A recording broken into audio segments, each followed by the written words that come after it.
Bonjour à tous, donc je suis Sophie Bretéché, je suis professeure de sociologie à l'IMT Atlantique et co-responsable avec mon collègue David Lemoine de la formation par apprentissage, transformation digitale des systèmes industriels.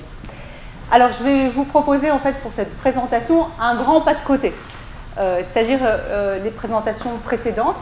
J'ai peut-être beaucoup d'intérêt effectivement tout ce que, entre guillemets, la digitalisation implique en termes de technologie d'accompagnement. Donc là, je vous propose en fait d'ouvrir un autre rideau, c'est celui qui concerne les organisations et les hommes.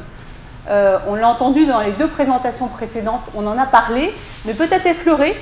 Moi, je vous propose d'aller un petit peu plus loin et en interrogeant ce que nous disent les acteurs sur la transformation digitale. C'est un petit peu la marque de fabrique de cette école, puisque dans nos formations, nous tenons absolument à ce que nos ingénieurs aient aussi des connaissances en matière d'organisation et de connaissances des métiers pour précisément accompagner les changements. Donc voilà, donc je vous propose une forme de voyage. Alors pardon pour le grand écart à un moment donné, hein, peut-être, hein, que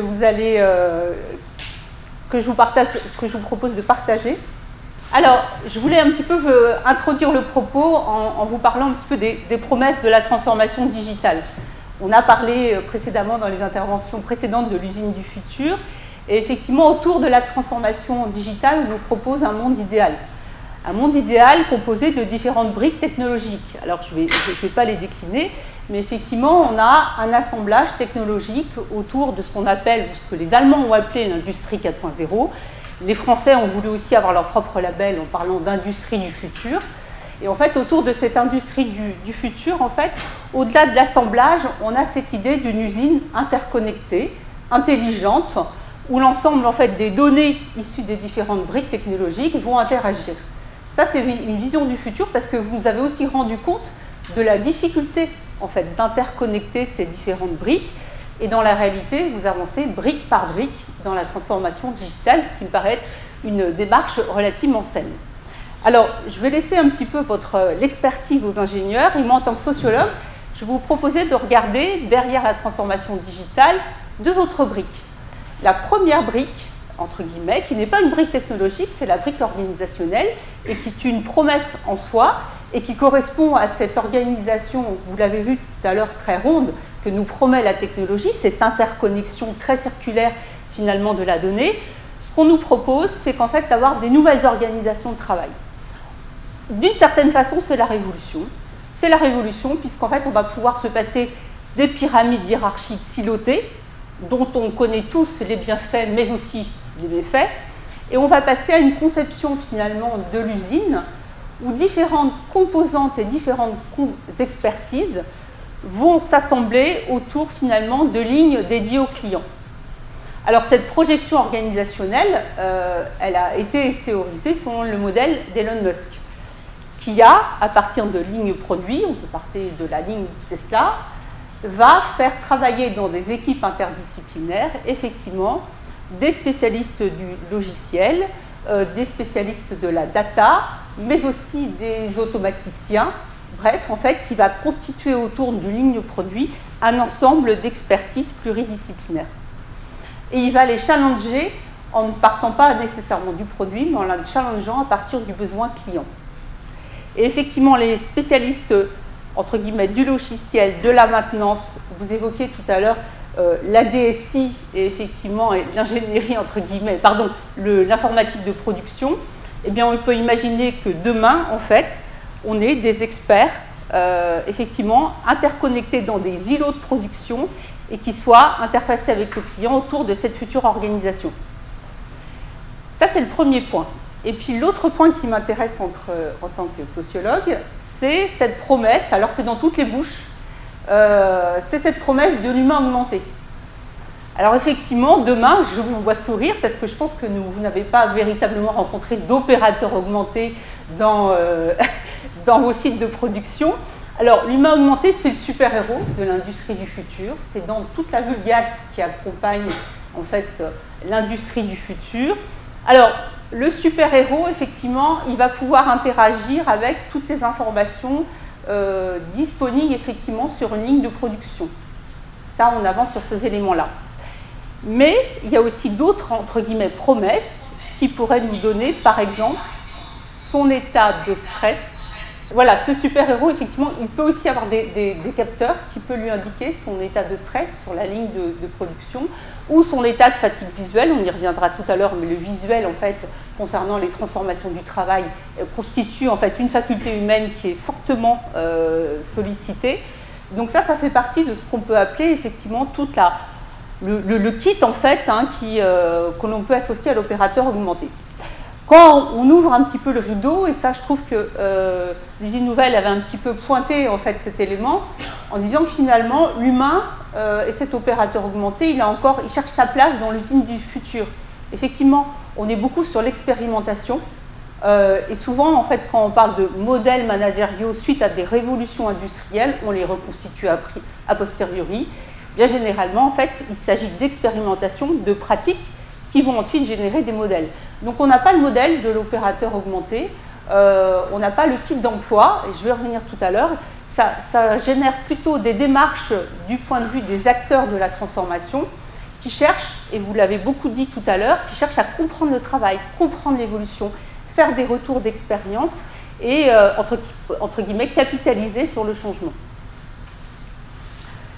Alors, que je vous avais promis un voyage, le voyage que je vous propose autour de la transformation digitale, c'est de vous faire partager un programme de recherche que l'on a conduit avec 15 partenaires industriels de l'IMT Atlantique, où précisément on a cherché à ouvrir le rideau et à aller regarder finalement à côté de la révolution technologique, qu'est-ce qui se passe au niveau des organisations de travail et effectivement de ce qu'on peut appeler le mythe de l'opérateur augmenté. Donc ils ont été très sympathiques, très bienveillants parce qu'ils nous ont ouvert les portes, ils nous ont permis d'aller conduire des entretiens avec les opérateurs et y compris avec les acteurs du changement. Donc on allait vraiment regarder les pratiques de ceux qui conduisent la transformation digitale pour voir effectivement comment ils ont pu en fait conduire effectivement ce changement. Pendant ce voyage, on va faire quand même un background sur le passé.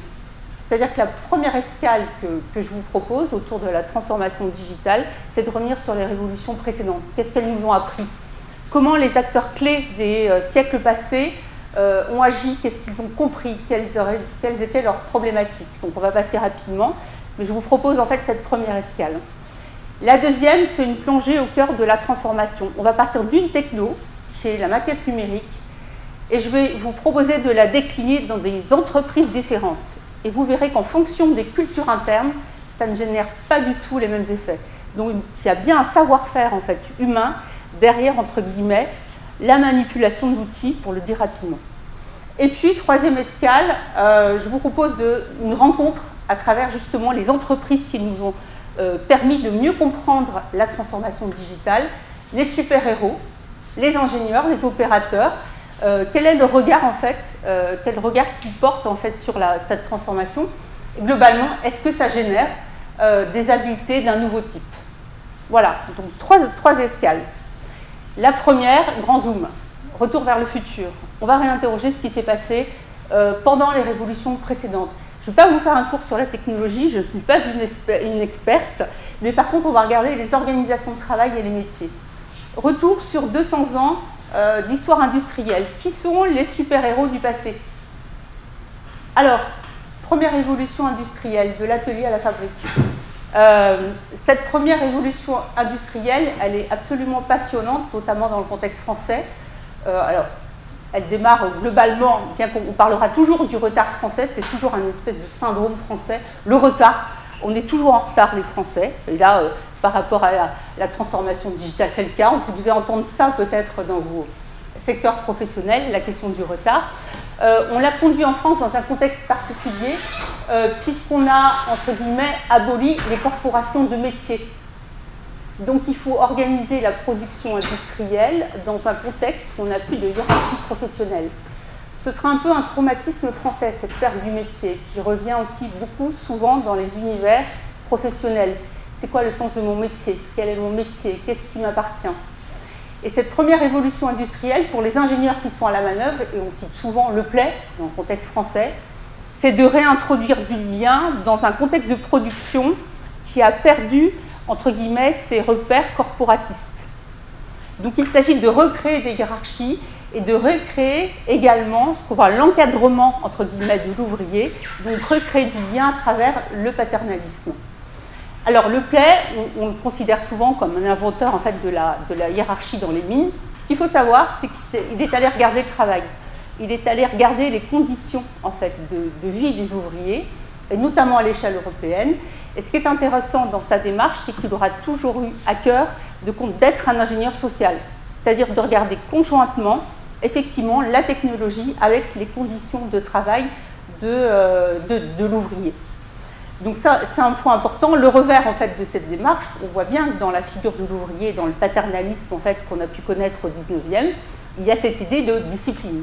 Il faut discipliner, effectivement, empêcher les opérateurs d'aller au café, organiser leur mode de vie, calquer leur mode de vie sur le mode bourgeois. Donc on va relativement loin dans, entre guillemets, l'encadrement de l'opérateur.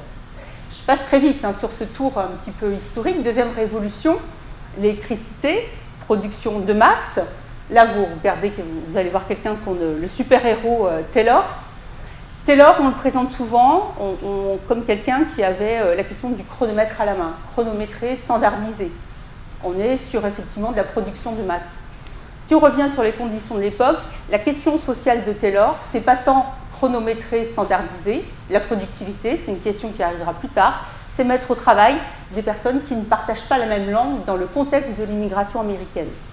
Donc c'est avant tout une question sociale qui taraude son modèle d'organisation. Et si on résume en fait le taylorisme, il n'était pas cynique à l'époque. C'est permettre à des personnes de travailler sans parler, parce que concrètement, on ne parlait pas la même langue. On aura un peu le même souci un petit peu plus tard dans le contexte français, avec l'exode rural, où des provinciaux vont arriver à Paris sans maîtriser complètement, sereinement, entre guillemets, la langue française. Donc on voit bien que le taylorisme, à la base du taylorisme, en fait, sous l'organisation du travail que je ne présenterai pas, l'OST, on a bien une question sociale, en fait, qui va concerner la deuxième révolution. Troisième révolution, alors là, je ne vais pas faire un cours parce que je pense qu'on a des experts dans cette salle sur effectivement le lean management. Ono, l'automatisation. Ce qui est intéressant dans la démarche de Ono, c'est qu'il a aussi appris des critiques qui ont pu être faites au taylorisme sur notamment ce caractère mécanique, ce caractère épuisant au travail. On va avoir des formes d'organisation du travail qui sont basées alors, sur la responsabilisation de l'opérateur, qui doit maîtriser en fait un ensemble de flux sur son site de production. Et là, on a une figure entre guillemets emblématique qui est le team leader. Normalement, le team leader, effectivement, il orchestre un ensemble de flux, que ce soit les flux physiques, les flux humains. Effectivement, c'est une auto-organisation. Et avec cette démarche supplémentaire où effectivement, on a des retours d'expérience qui sont censés en fait améliorer de façon continue la production. Et puis la dernière, alors effectivement notre super-héros, qu'on ne présente plus, c'est Elon Musk. On interrogera finalement si c'est un modèle, si c'est bien notre super-héros de l'époque. Le teslisme et l'international de la donnée.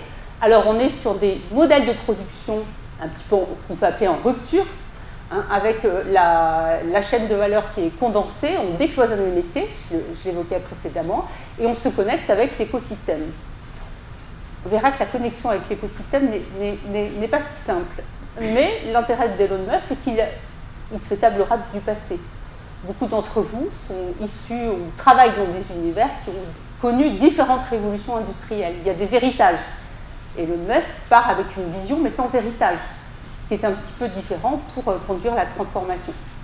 Alors, il y a cette idée effectivement d'opérateur augmenté, il y a cette idée aussi d'automatisation complète de la chaîne de production qu'il va pratiquer autour de la Tesla au cours des premières années, jusqu'au moment où il se rend compte que la gestion des aléas ne peut pas être supervisée et qu'il n'y a rien de mieux qu'un humain finalement pour gérer l'aléa. Donc on va avoir un retour finalement de l'humain sur les chaînes, mais il y aura cette idée tout de même que les chaînes de production sont complètement automatisées. En d'autres termes, pour le coup, l'humain n'a pas véritablement sa place dans l'industrie entre guillemets 4.0. Alors, ça c'est un petit peu l'histoire qu'on se raconte. Vous voyez que c'est un petit peu des belles histoires avec des super-héros.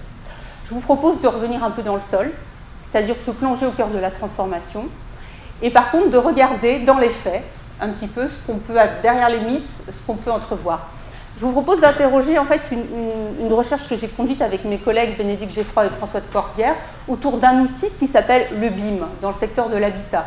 Le BIM, c'est la maquette numérique qui permet de faire interagir à la fois les architectes, les concepteurs, les fournisseurs et puis les personnes qui vont gérer le patrimoine.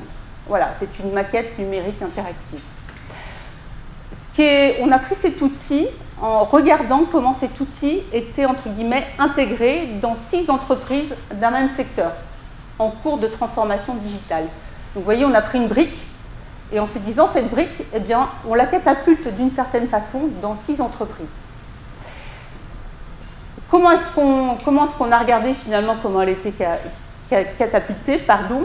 On a interrogé l'ensemble des acteurs de l'entreprise et en s'immergeant au cœur de ces organisations, en conduisant 30 entretiens, en faisant de l'immersion, donc 180 effectivement entretiens conduits, des focus group, et en regardant ce que cette technologie produisait.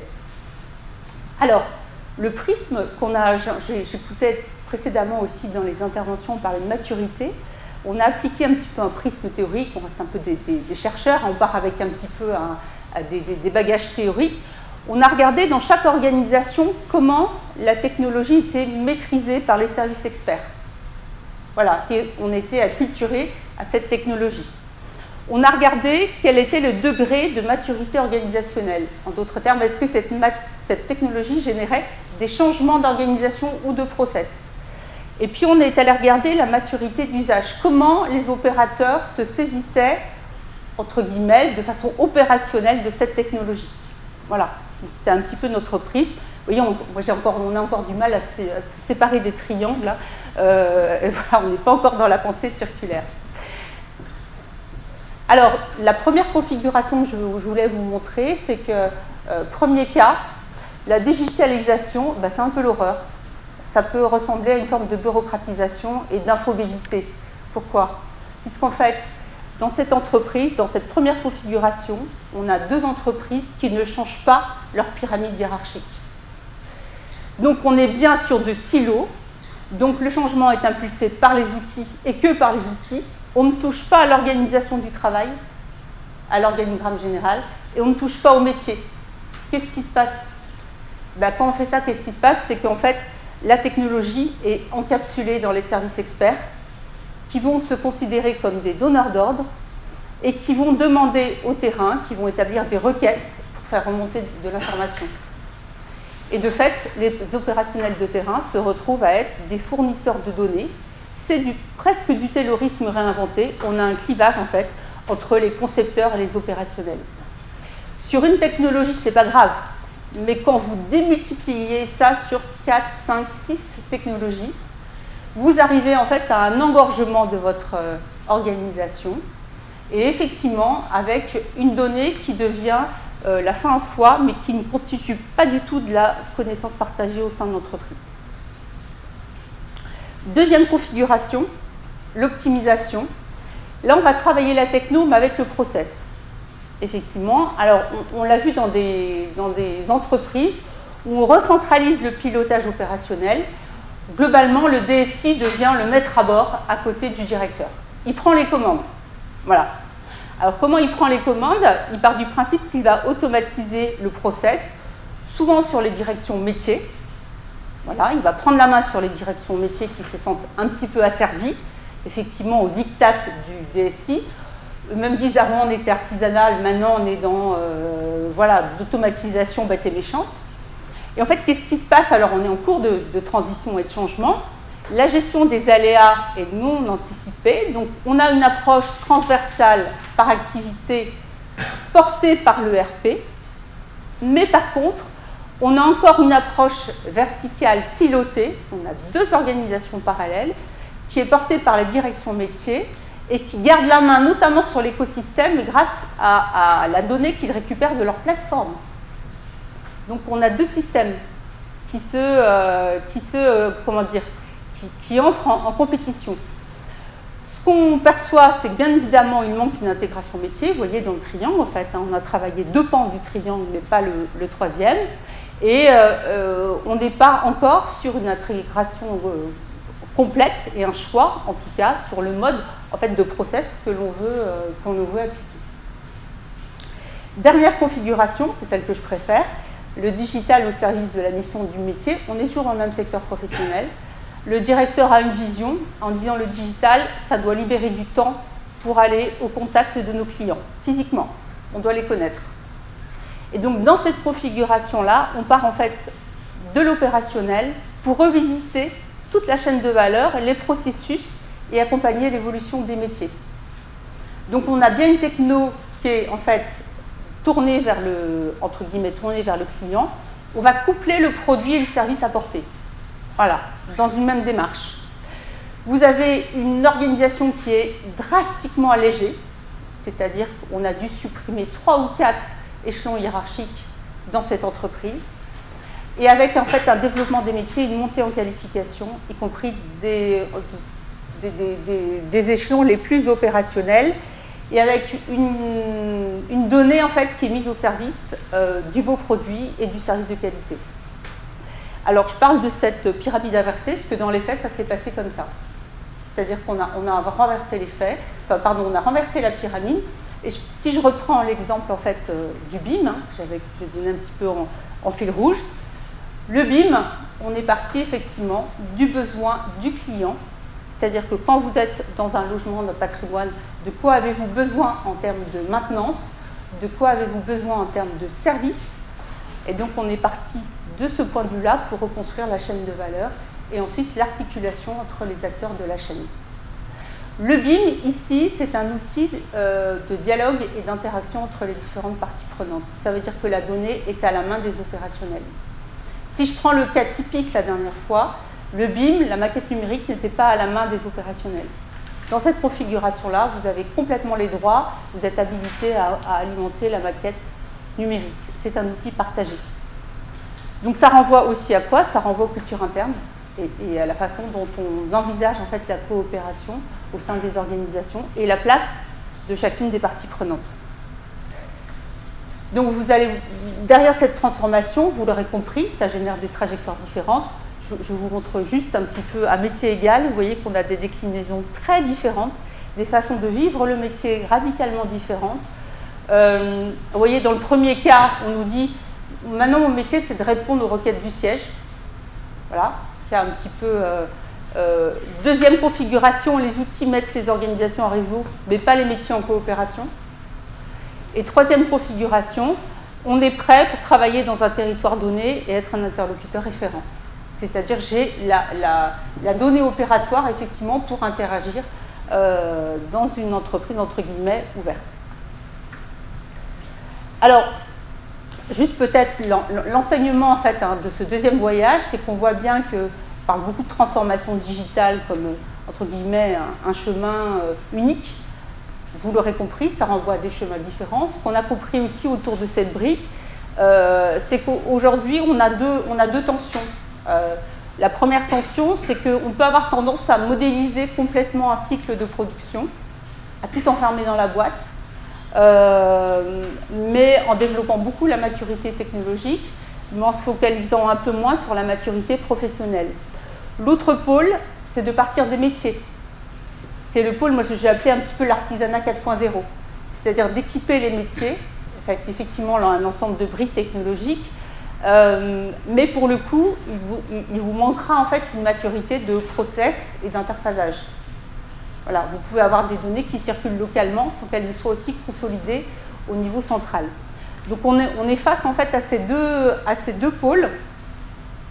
Et je voudrais terminer en fait la présentation par ma dernière escale, c'est-à-dire comment font ces super-héros finalement entre ces deux tensions, les super-héros de l'industrie du futur, en vous rendant compte un petit peu de la démarche qu'on a conduite auprès des acteurs. L'un des points communs qu'on a pu observer dans les 15 entreprises qu'on a visitées, c'est que l'ingénieur, c'est vraiment aujourd'hui le chef d'orchestre. C'est l'art des interfaces. Alors c'est ainsi qu'on essaye de former nos élèves ingénieurs, mais en fait il est à l'interface entre la connaissance métier, Le re-engineering, souvent process, c'est effectivement la connaissance de la techno. C'est pas rien de dire ça parce que souvent l'art des interfaces, on ne le valorise pas comme on le devrait en fait dans les organisations et les entreprises. C'est un peu un sale boulot cet art de l'interface, alors qu'il devrait être une composante essentielle de la transformation. En tout cas, le super-héros, c'est ça aujourd'hui. Ce n'est pas l'expert du domaine qui va encapsuler sa technologie dans un service effectivement considéré comme très très expert. Ce qu'on a compris aussi, et on s'est beaucoup appuyé sur l'expérience conduite avec Saunier Duval et Naval Group, c'est qu'on passe d'une logique d'expertise, en tout cas pour les ingénieurs, moi ce que j'ai appelé à la méthode TOM, c'est-à-dire qu'on combine en fait 3 pôles, technologie, process, métier. Je vous invite aussi à beaucoup faire des retours d'expérience, à écrire, à valoriser ces expériences, puisqu'en fait, elles sont faiblement valorisées. Et on part du principe qu'on a des modèles, un peu comme j'évoquais tout à l'heure, des promesses, mais d'une part, elles ne sont pas tenues, y compris vos collaborateurs n'y croient pas. Quand on parle de l'opérateur de montée, je pense qu'ils n'y croient pas.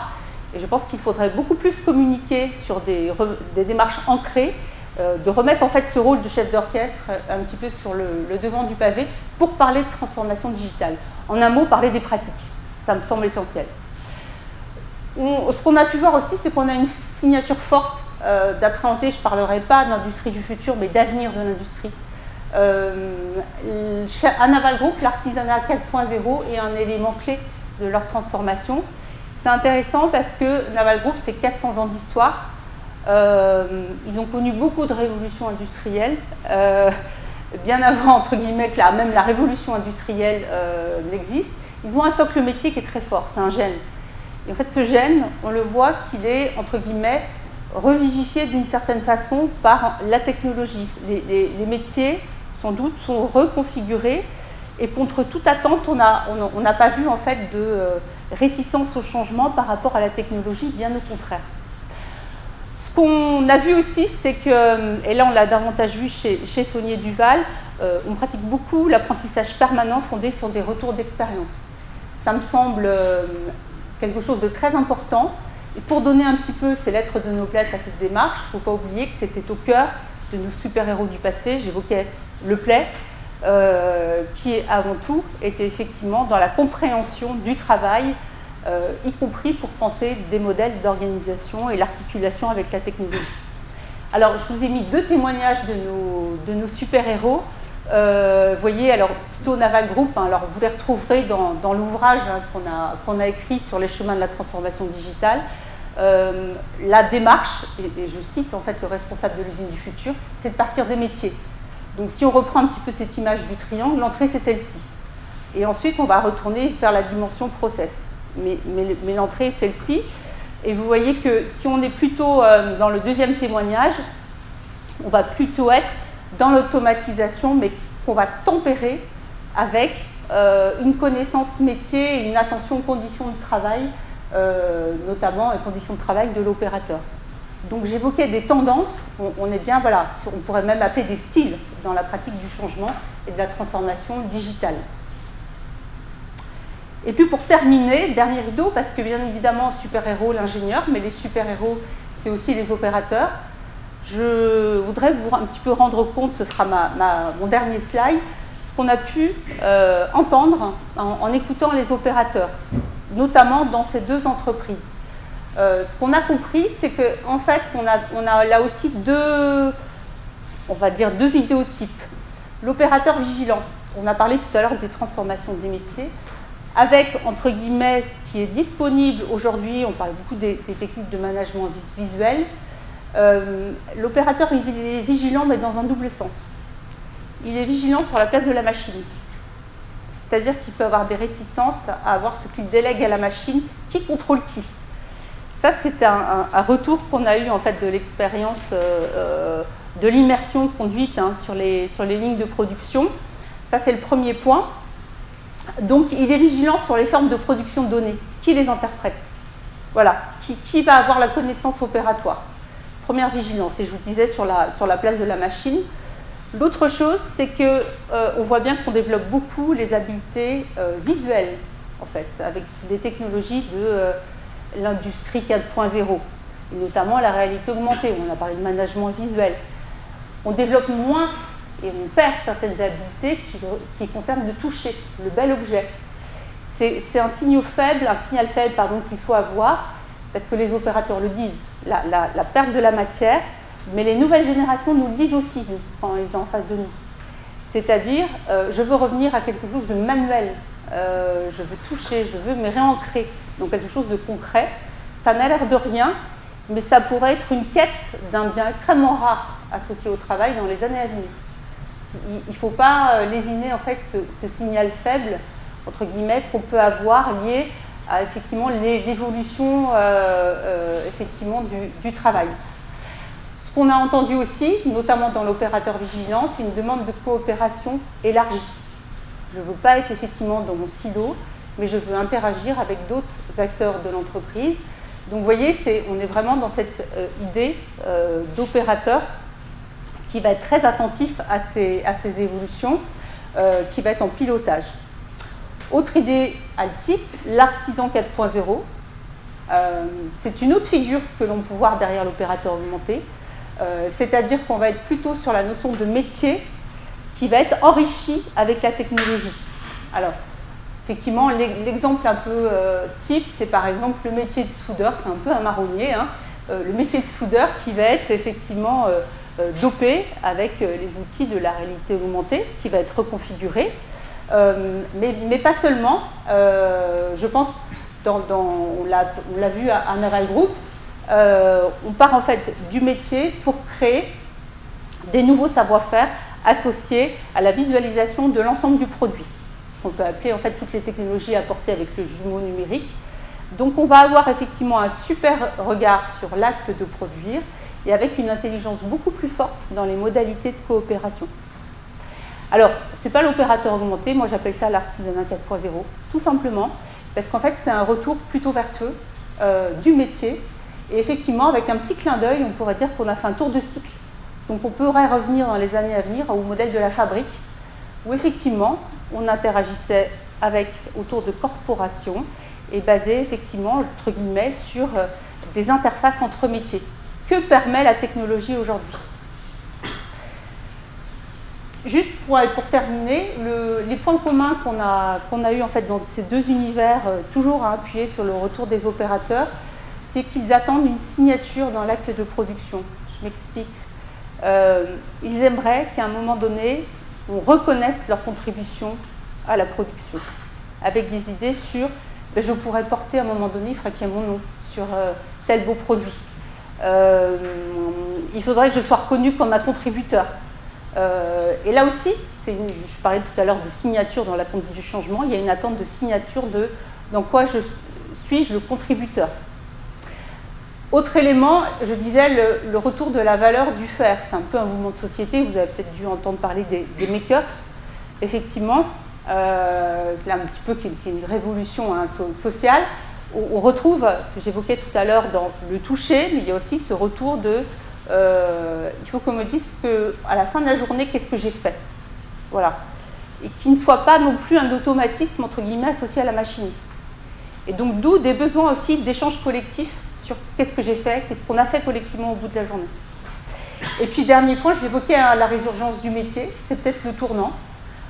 Donc, vous ne me verrez pas parler, vous voyez, de super-héros et d'opérateurs augmentés, mais plutôt du retour un petit peu classique, traditionnel, de la valeur métier et de la quête de propriété, attention, pas de propriété au sens foncière, mais de propriété professionnelle, de quoi suis-je le dépositaire. Et j'ai entendu avec beaucoup d'attention la démarche tout à l'heure qui avait été présentée autour de l'université, des métiers. Je pense que c'est un besoin absolument fondamental, effectivement, de quoi moi-même suis-je le dépositaire en termes de tradition de métier. Il faut le conduire sur la longue durée, il faut réinventer des formes de tradition, au fur et à mesure qu'effectivement, on va vers l'avenir de l'industrie avec des technologies de plus en plus pointues. Voilà, alors petit risque, je vous ai mis la photo de Dorian Gray, parce que l'un des risques que nous ont dit les opérateurs, je termine juste par quand même une petite boutade, faire attention, c'est que cette technologie, et je pense par exemple, vous voyez, je parlais du jumeau numérique ou de la maquette numérique dans le bâtiment, qu'il n'y ait pas un écart entre l'outil technologique et la réalité vécue des opérateurs, vous voyez, en termes de qualité du travail. C'est un vrai risque aujourd'hui qu'on peut entrevoir de cet écart finalement entre ce qui est affiché et la réalité vécue. Merci.